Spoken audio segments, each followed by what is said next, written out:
जोहार गे सनाम 12 क्लास पढ़ातन पाटुन पटुणी को तिसिंग बुने लिया हो भाषा रिया भाग 2 कोनो हनल को एंदो अबू ना एग्जाम जपा बेटन तंते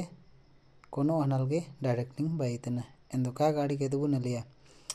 मांग कोनो गोंडाई को आखिरी राजा दो ओकोय टाइकिना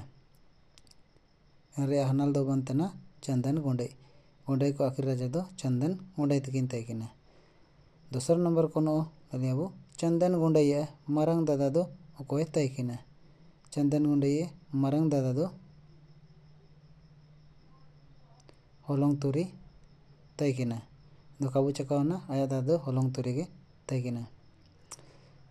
पिए नंबर सिंह राजा सेपेड रेया नुतुम दो चेना सिंह राजा दो एन समय नुतुम ताइकिना सिंह देव नरनाल दो सिंह देव गागराई को साकी चिन्ह दो चिन्ह तना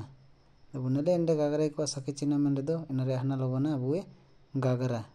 हुड़ू ताबो गागरा सिंह राजा दो ओकोय असुल मरांग लिया अबुए मोन नंबर कोनो सिंह राजा दो दिगी मुंडू तकिन असुल मरांग लिया नरे अन्य कोनो अना लोबनतना दिगी मुंडू तुर नंबर कोनो बुने लिया चिचे नंबर सिंह राजा मारंग दादा नुतुम दो चिन्ह तना सिंह राजा मारंग दादा नुतुम दो पोड़े राजा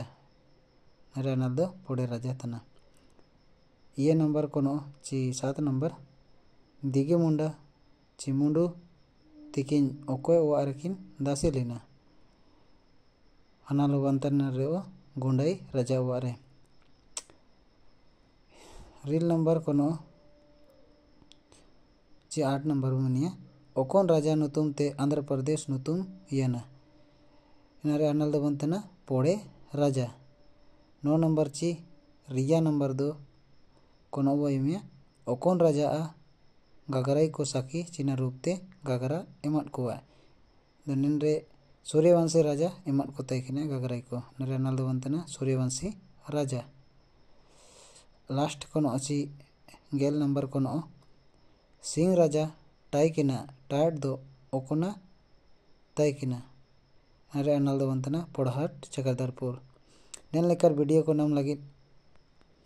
ओंडोगे अब लाइक शेयर सब्सक्राइब ताबो ओंडोगे अगला पार्ट लिंक ऐसो जल्द लिंक बाइये ओंडो नेन बिची तेगे कोनो को दो हुजुतिया मेना ओंडो ना सिरमा अपे सिरमा पुन सिरमा आयराइते कान कोनो के एमेतना मा तबे निमिनगे तिसिंग दो जोहार।